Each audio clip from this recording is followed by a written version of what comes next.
Alors, le premier dossier, alors, c'est un dossier de, justement, parler des correcteurs et des PUPH. Donc, cataracte. Cataracte, le patient vous demande s'il faut l'opérer de sa cataracte. Ça arrive très souvent, ça d'ailleurs.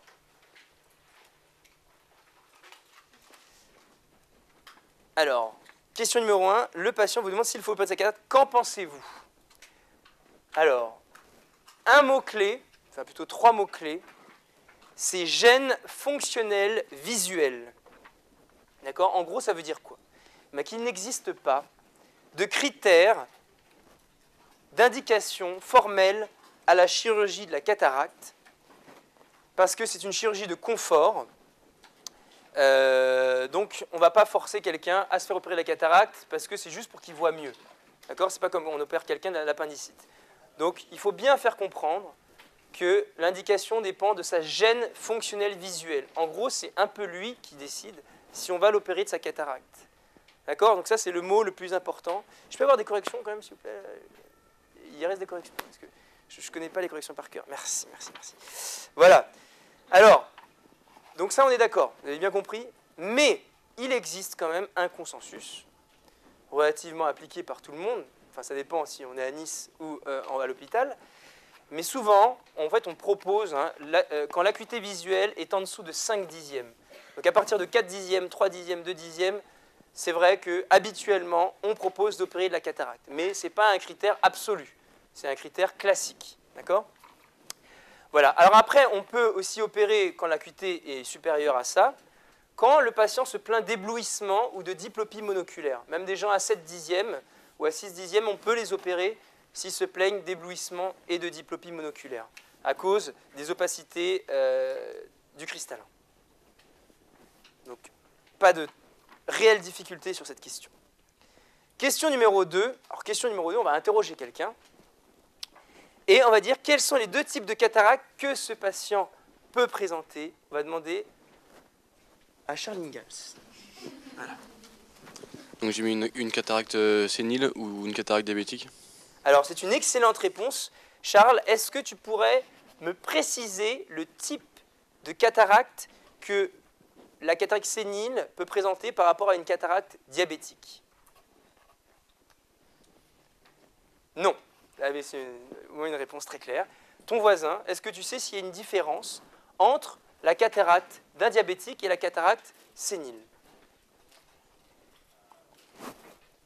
Non. Eh bien, très bien. C'est bon, stop, c'est bon, on va pas non plus passer son temps. Ouais. Voilà, eh bien, c'est très bien, ça veut dire qu'au moins ils sont francs et qu'ils n'ont pas regardé les réponses. Donc ça peut déjà... Voilà, vous savez, c'est un soutien psychologique, il faut rassurer les gens, les mettre en confiance. Donc la cataracte sénile, c'est une cataracte qui implique en général donc, une opacité du cristallin dans sa globalité. C'est-à-dire que l'opacité va toucher aussi bien le cortex que le noyau du cristallin. Et c'est pour ça qu'on dit que c'est habituellement une cataracte cortico-nucléaire. L'opacité touche le cortex et le noyau. D'accord? Vous savez ce que c'est le cortex et le noyau? D'accord. Tant bien, je n'aurais pas su comment vous l'expliquer. Alors, par contre, la cataracte d'un diabétique, ou une cataracte métabolique même en général, même chez les gens qui prennent des corticoïdes par exemple au long cours, et, ça ne se présente pas du tout de la même manière. Parce que c'est ce qu'on appelle une cataracte sous-capsulaire postérieure. Alors moi, quand j'étais à votre place, je me suis dit, mais qu'est-ce que c'est que ce bordel? Qu'est-ce que ça veut dire? Eh bien, je ne l'ai jamais compris. Et parce que ce n'était pas très bien expliqué. En gros, il faut comprendre et savoir que le cristallin est à l'intérieur d'une enveloppe qu'on appelle la capsule. Hein, donc c'est un sac, un fin sac qui englobe le cristallin. Et en fait, dans la cataracte diabétique, l'opacité ne concerne pas le cristallin à proprement dit, mais l'opacité se forme entre la capsule et le cristallin, à sa face postérieure, parce que c'est une lentille biconvexe, et à sa face postérieure du cristallin, une opacité se forme entre le cristallin et la capsule. Donc le cristallin lui-même reste transparent, mais l'opacité se situera entre la capsule et le cristallin à sa face postérieure. C'est pour ça qu'on dit qu'elle est sous-capsulaire postérieure. Est-ce que vous avez compris? Ah, merci. Il faudrait que quand vous dites oui, on a compris, vous dites plus fort pour que Simon et le reste de la France entendent. D'accord? Alors, quel traitement lui proposez-vous donc? Alors, quel traitement lui proposez-vous donc? Je ne veux qu'un seul mot-clé, Claudia. Claudia, un seul mot-clé, regarde-moi dans les yeux. Dis-moi quel est le mot qu'il faut dire. Ah bah, on n'a rien entendu. Moi, j'ai rien entendu personnellement. Et je suis sûr que vous aussi, chez vous, vous n'avez rien entendu. Claudia, je t'ai dit, il faut toujours parler avec le micro. Alors, Traitement chirurgical. ah bah là, on a entendu, et non seulement on a entendu, mais on a bien apprécié parce que c'était la bonne réponse. Bravo. Bravo, bravo, bravo. Alors, en effet, le mot le plus important était chirurgical. Hein, n'oubliez pas, à l'ENC, les mots les plus importants, les plus cotés, des fois, sont les plus évidents. Donc, pour gagner un maximum de points, partez toujours du terme le plus général pour arriver au terme plus précis ensuite. Et comme ça, vous êtes sûr de rafler tous les points. Le mec qui marque direct phacoémulsification, ah, dommage, il va louper le mot le plus important qui est chirurgical. En gros, on ne traite la cataracte que par chirurgie. Il n'y a pas de gouttes qui existent, tout ça c'est des conneries. Il faut les opérer. Voilà. Donc le vrai terme, le terme médical à l'ENC, c'est, vous allez voir, c'est un terme un petit peu barbare, c'est une extraction extracapsulaire par phacoémulsification avec mise en place d'un implant intraoculaire de chambre postérieure dans le sac capsulaire. Là, c'est quand ça se passe bien, normalement. Là, tous les mots sont importants. Alors, pourquoi extraction extracapsulaire? Extracapsulaire, ça veut dire qu'on garde la capsule. On essaye. D'accord? Donc, intracapsulaire, c'était la méthode ancienne. Et en fait, on emportait la capsule avec. Donc, intracapsulaire. Là, extracapsulaire, on laisse la capsule du cristallin en place. Par phacoémulsification, c'est avec les ultrasons. Et à la place du cristallin, vous savez que le cristallin, c'est une lentille dans l'œil qui a une certaine puissance de dioptrie, après 22 dioptries. Donc, si on l'enlève, bah, il faut remettre une lentille dans l'œil. D'accord, sinon le patient, il ne verra plus rien. Donc, on lui met un implant intraoculaire. Et vous savez où est-ce qu'on met ce cristallin artificiel, cette lentille? Eh bien, on la met là où était le cristallin, c'est-à-dire dans la capsule, dans le sac capsulaire. Et voilà, tout est dit, tous les mots sont là. Vous avez compris ou pas? Oui? C'est clair? Ah, très bien, très bien, très bien, très bien. Je ne suis pas sûr que Simon a entendu ton oui, mais on va avancer. Alors, Monsieur B redoute seulement les risques. Ah, tu as une question. Ah, attention, tu sais, quand on pose une question, il faut qu'elle soit particulièrement justifiée, enfin, du moins, il faut qu'elle soit vraiment à propos et intelligente. Et attends, est-ce que je peux deviner ta question? Parce que l'important d'un enseignant, c'est qu'il anticipe les questions, par expérience et par empathie avec l'étudiant. Alors, comment tu t'appelles? Sarah, est-ce que ta question n'est pas... Alors, quand on a une cataracte corticonucléaire, on enlève la cataracte, mais quand on a une cataracte sous-capsulaire postérieure, c'est-à-dire que l'opacité ne concerne pas le cristallin, mais être entre le cristallin et le sac, qu'est-ce qu'on fait? Est-ce qu'on enlève aussi le cristallin? Est-ce que c'est ça ta question? Quoi? C'est pas possible, ça. Alors, on va couper là, c'est pas possible. Donc, tu dis oui, d'accord, c'était ça. C'est incroyable. Eh bien, on coupe. Oui. Alors, est-ce que c'était ça ta question? Oui, voilà, merci. Alors, eh bien, la réponse est très simple. Oui, on enlève également le cristallin. Et on en profitera, une fois qu'on a enlevé le cristallin, d'enlever cette opacité sous-capsulaire postérieure. Donc, c'est une excellente question. En général, les gens qui posent ces questions-là réussissent très très bien le jour du concours. Donc, très bien. Est-ce que tu as une autre question par hasard? Oui. Oui. Le micro. Vas-y. Alors, mais il faut que la question soit intelligente. Hein. C'est pas intelligent, c'est juste pour demander. On n'a pas précisé le côté de l'intervention. Et comme il avait les deux yeux, est-ce qu'on fait les deux, sachant qu'il y en a un qui est à 6? Et si on fait les deux, est-ce qu'il faut les faire à distance et tout ça? Ça fait 25 ans que je fais des conférences, c'est la première fois qu'on me posait de questions. Alors, je te dis, on commence toujours par l'œil qui est le plus touché. Donc là, je vois qu'il y a un œil qui a 2/10, donc on propose une extraction extracapsulaire de l'œil droit. Encore, il faut qu'il s'en plaigne. Et l'œil gauche, eh ben, après, c'est lui qui répondra. On ne fait pas les deux yeux le même jour. Et après, en post-opératoire, ça se trouve, il te dira « Ah bah moi, je vois beaucoup mieux, j'aimerais bien que vous me fassiez l'autre œil aussi. » Et dans ce cas-là, on pourra lui le proposer. Mais là, c'est d'abord l'œil droit. D'accord? Donc, en général, je n'opère jamais le même jour. Alors, question numéro 4. Monsieur B redoute seulement les risques liés à une anesthésie générale. Que lui répondez-vous? Eh bien, il faut lui dire tout simplement, Monsieur B, rassurez-vous, car aujourd'hui, l'opération de la cataracte ne nécessite pas d'anesthésie générale, sauf cas exceptionnel. La semaine dernière, on a opéré une dame qui était Alzheimer, et c'était fait sous AG. Les patients trisomiques également, enfin, les gens qui ne peuvent pas être coopérants, on leur propose une AG, mais c'est extrêmement rare. Donc là, il faut marquer pas d'anesthésie générale, sauf cas exceptionnel. Comment on fait aujourd'hui? La chirurgie moderne, c'est une anesthésie topique. Topique, ça veut dire quoi? Eh bien, juste par goutte. C'est-à-dire qu'on vous met 3 gouttes d'anesthésiant, et on y va. Et c'est parti, mon kiki. Vous vous rendez compte? Voilà. Et là, vous dites, ah ben moi, je ne me ferai pas opérer la cataracte. Donc là, c'est vraiment la technique moderne. Il faut que ce soit les bons patients, il faut quand même sélectionner les bons patients. Mais classiquement, de manière plus classique, l'anesthésie est dite loco-régionale en péribulbaire. C'est-à-dire qu'on fait une injection à l'intérieur, autour du globe oculaire, avec une aiguille longue comme ça. On rentre l'aiguille dans la cavité orbitaire et on remplit, donc péribulbaire, autour du globe oculaire pour faire cette anesthésie. D'accord? Voilà, ça c'est plus classique. Des questions? Ah, une question.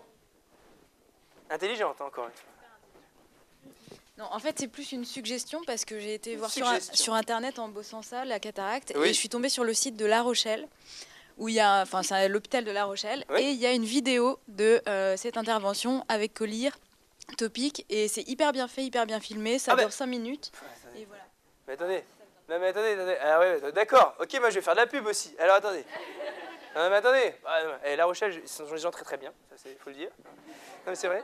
Mais alors, mon PH, avec qui je suis en ce moment, c'est absolument exceptionnel, il s'appelle Frédéric Hazan, vous allez noter. Et je vous conseille tous, parce que là, il a monté un site internet, gratuit en plus.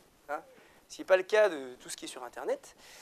Et donc notez, je vous conseille, vous allez voir, c'est très ludique. En plus, vous allez pouvoir voir votre humble serviteur trembler. Alors, voilà, notez bien. Ça s'appelle frédéric.hazan.free.fr. Voilà. Alors, attendez, il n'y a pas de F majuscule. Voilà. Voilà. Donc, alors là, vous tapez ça. Et vous allez voir toutes les opérations qui existent en ophtalmo, quasiment, sont proposées, montées, gratuites, et que ce soit cataracte, rétine, tout, vous allez voir tout, voilà, frédéric.hazan.free.fr, d'accord?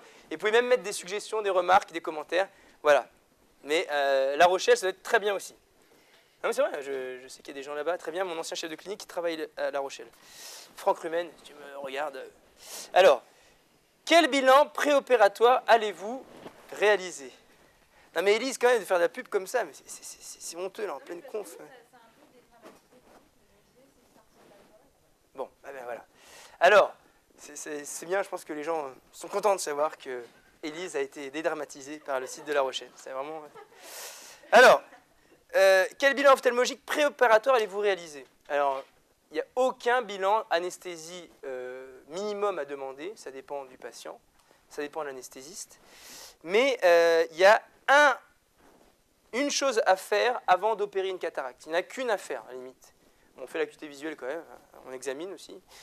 Et on fait un calcul d'implant. Parce que je vous ai dit tout à l'heure que le cristallin, en général, donc il a une puissance d'environ 22 dioptries, grosso modo. Mais quel est l'intérêt? Qu'est-ce qui va être chic quand vous opérez la cataracte? Eh bien, c'est que vous allez donc enlever le truc, la pierre là, opaque qui était dans l'œil, mais en plus, vous allez rendre le patient hémétrope. Alors, ça veut dire quoi, hémétrope? Hémétrope, c'est-à-dire qu'il voit bien de loin sans lunettes. Vous savez, il y a myope, qui ne voit pas bien de loin et a besoin de lunettes, et l'hypermétrope, qui a un œil trop long. Voilà. Et le myope a l'œil trop... le myope a l'œil trop long et l'hypermétrope a l'œil trop court. Voilà. L'hémétrope, c'est quelqu'un qui verra bien à l'infini sans lunettes. D'accord? C'est-à-dire que l'image des points qui regardent à l'infini se reflète sur la rétine. Eh bien, on va rendre le patient hémétrope. Et vous savez comment ça? Eh bien, on va choisir la puissance du cristallin artificiel qu'on va lui mettre. De telle manière, de telle sorte à ce qu'il arrive à voir de loin sans lunettes. Vous ne trouvez pas ça incroyable? C'est merveilleux, quoi. Non seulement on lui rend la transparence de son axe visuel, mais en plus, plus besoin de lunettes.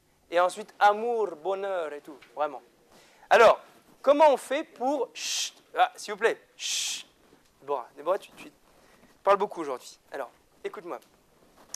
Qu'est-ce qu'on fait, Déborah, pour calculer un implant, l'implant idéal? Choisissez l'implant idéal. Ah, on n'entend rien. Moi, j'ai rien entendu.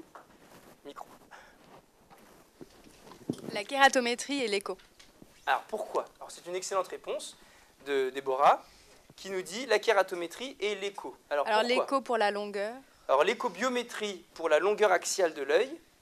Et l'autre pour la courbure Et la kératométrie pour la puissance de courbure de la cornée. C'est une excellente réponse. Et alors, pourquoi on a besoin de ces deux valeurs-là pour calculer notre lentille idéale? Ah, c'est une grande question. Eh bien, je vais vous le dire. Il faut savoir que les règles de la réfraction, ce sont les phénomènes qui font que les images à l'infini se projettent sur la rétine ou non, en avant ou en arrière. Ça, c'est les phénomènes de la réfraction. Il y a 3 paramètres qui régissent la réfraction. Le premier paramètre, c'est la courbure de la cornée, parce qu'il y a 2 lentilles dans l'œil, il y a la cornée et le cristallin.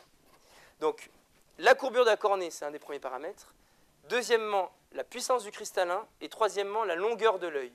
Et en fonction de ces 3 paramètres, eh ben, l'image se reflètera sur la rétine, ou bien en avant, ou bien en arrière. D'accord?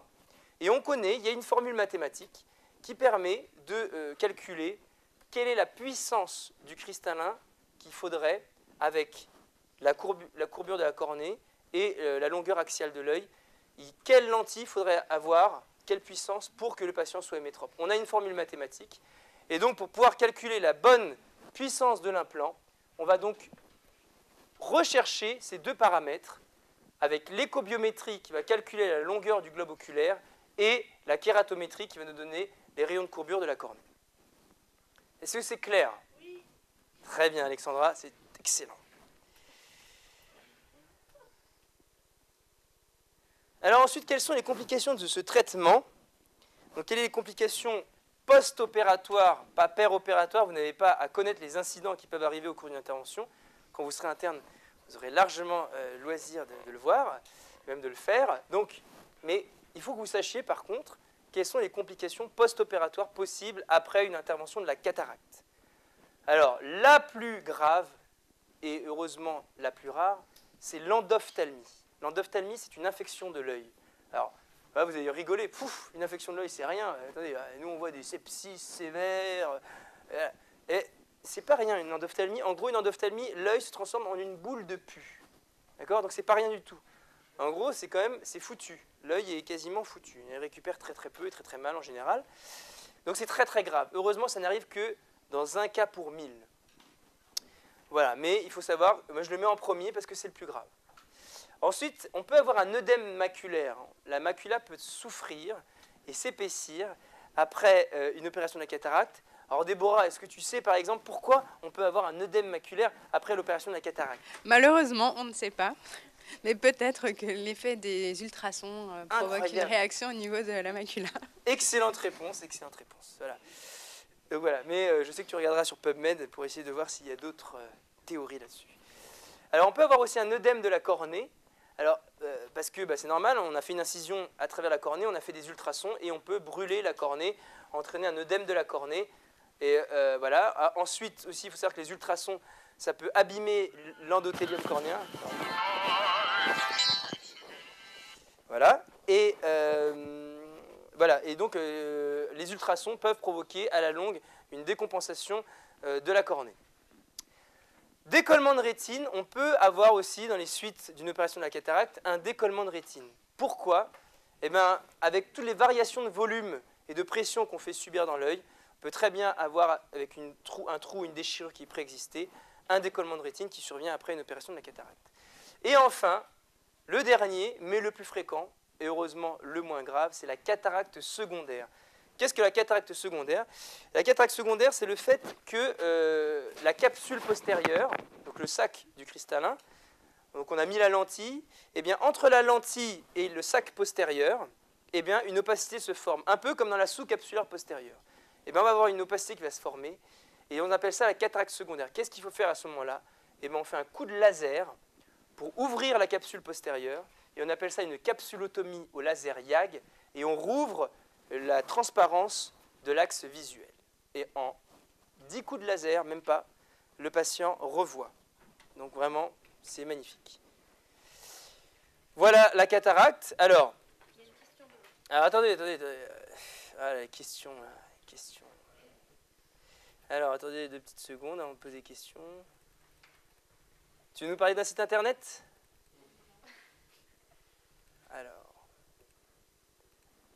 Alors vas-y, je t'écoute. Céline, hein, c'est ça? Alors Céline, vas-y. Juste pour tout ce qui est infection de l'œil ou plaie perforante et tout ça, qu'est-ce qu'on a comme antibiotique à bonne pénétration oculaire? Ah, c'est une bonne question, mais qui est un peu hors programme. Ah là là, attends, Mais juste si on doit mettre une antibiothérapie, on met quoi? Alors, si on met une antibiothérapie, qu'est-ce qu'on fait? Eh bien, c'est une bonne question. En gros, devant une plaie du globe ou une infection intraoculaire, quels sont les antibiotiques qui auront une bonne pénétration intraoculaire? Je vais te répondre, c'est très simple. Il y en a 2 qu'on met, c'est les bêta-lactamines, en général bien costauds. Vous avez vu, hein, je m'y connais en antibiotiques. Donc des bien costauds, comme par exemple le thiénam. Thiénam, on le met énormément. Ou la pipéracilline. On est d'accord que c'est dans des bêta-lactamines. Hein, bon. Non, parce que je vois qu'il y a des têtes qui sont bizarres. Voilà. Et le deuxième qu'on rajoute, parce que c'est une bi-antibiothérapie, c'est des quinolones. Donc par exemple l'oflocète ou ça forme l'évogir, qui est le tavanic. Voilà. Donc en général, on associe par exemple thiénam, tavanic, ou thiénamoflocète, ou pipéracilline oflocète, ou pipéracilline tavanic. C'est ce qu'on met habituellement en première intention. Non, pas les tétracyclines. Très très mauvaise pénétration intraoculaire. D'autres questions? Non. Très bien. Alors nous allons éteindre la lumière. Simon, si tu le veux bien. Et je vais vous montrer, voilà, la cataracte. Alors je vous montre des images de cataracte. En gros, qu'est-ce que c'est la cataracte? La cataracte, comme je l'ai dit, c'est l'opacification du cristallin. Alors, attendez. Ah, pourquoi ça ne marche pas? Attendez. Ah, voilà. Donc, l'opacification du cristallin. Voilà, regardez ici, on a 2 profils. On voit en coupe, le cristallin, vous voyez, il est rouge, là. Donc, c'est extrêmement dense. Une cataracte brune, comme on les appelle. C'est les cataractes, elles sont vraiment très chiantes. Ah, comme en général, cataracte brune, là, très difficile à opérer. Donc, ça, cataracte cortico-nucléaire. Et ici, c'est une cataracte blanche, aussi très dure. Enfin, pas toujours très dure. Elle peut être molle, mais voilà, cataracte blanche. Donc là, c'est des cataractes cortico-nucléaires, grosso modo. Et par contre, ici, qu'est-ce que c'est que ça? Qu'est-ce que c'est que ça? On voit une lentille biconvexe, qui est le cristallin, et qui est transparent. Mais au fond, est-ce que vous voyez cette tache blanche? Est-ce que vous la voyez? Et alors, qu'est-ce que c'est? Qu'est-ce que c'est cette tache blanche? Est-ce que quelqu'un peut savoir ce que c'est cette tache blanche? On en a parlé depuis tout à l'heure, quand même. Très bien, j'entends quelqu'un qui crie. Sous-capsulaire postérieure. Eh bien oui, c'est une très bonne réponse. Et donc on voit bien qu'en fait l'opacité, elle est derrière le cristallin. Donc c'est la tête de qui là? Voilà, hop, voilà. Donc ici, c'est l'opacité qu'il y a entre le cristallin et la capsule postérieure. Donc c'est une sous-capsulaire postérieure. Voilà, donc là c'est des images de chirurgie de la cataracte. On fait une incision avec un couteau au niveau du limbe, donc en cornée. On fait une petite contre-incision, comme ça on pourra rentrer 2 instruments à l'intérieur. On remplit de visqueux et on va faire une ouverture dans la capsule, dans le sac capsulaire antérieur, comme un couvercle en fait, voilà, pour pouvoir accéder au cristallin. On va faire ce qu'on appelle une hydrodissection, on va injecter du liquide qui va permettre de désolidariser le cristallin avec sa capsule. Et c'est là qu'on va rentrer le phacoémulsificateur. Donc on fait des sillons à l'intérieur du cristallin avec les ultrasons. Ensuite, avec les sillons, donc ça a permis d'affiner le cristallin, on va pouvoir le casser, le fragmenter en plusieurs morceaux et l'aspirer, aspiration du cristallin. Il restera des petits bouts de masse, des petits filaments, des résiduels de cristallin. On les aspirera avec une sonde spéciale. Ensuite, on remplit le sac d'un visqueux et dans lequel on va mettre un implant. Donc ça, c'est une image d'un implant. Et qui va se déplier à l'intérieur du sac capsulaire. Et vous voyez Et là, il revoit. C'est orange, on voit bien le fond d'œil, la lueur pupillaire. Nous avons rétabli la transparence de l'axe visuel. Et je vous montre une autre image d'un implant. Ça peut ressembler aussi à ça. Voilà. D'accord? Mais vous verrez tout ça très bien sur le site de Mon PH. Des questions? Non, très simple. Ah, déjà 9h20. Vite, vite, vite. Nous prenons un peu de retard. Pas de questions sur la cataracte? Ah ouais, mais franchement, ça a peu de chance de tomber. Donc, je serai vous. Je me concentrerai plutôt sur les autres dossiers. Encore Élise? Élise, tu n'as plus le droit qu'il y a une question. Non, comment est le fond d'œil? On le voit ou on le voit pas? Comme c'est tout opaque? Eh bien, ça dépend. Des fois, il y a des cristallins qui sont tellement opaques qu'on ne voit pas bien le fond d'œil. Mais en général, bon, quand ils sont à 4-5 dixièmes, on voit bien le fond d'œil, donc il n'y a pas de problème. Mais dans les cataractes blanches, par exemple, on ne voit pas le fond d'œil. Voilà. Bon, ce n'est pas une question qui était indispensable. Dossier numéro 2. Dossier diplopie. Là, par contre, c'est un dossier important. Quelles sont les 3 urgences à éliminer en priorité devant une diplopie? Comment les recherchez-vous à l'interrogatoire et à l'examen clinique? 3 urgences. On va demander... Alors, Élise, est-ce que tu peux passer le micro à ta voisine en orange derrière?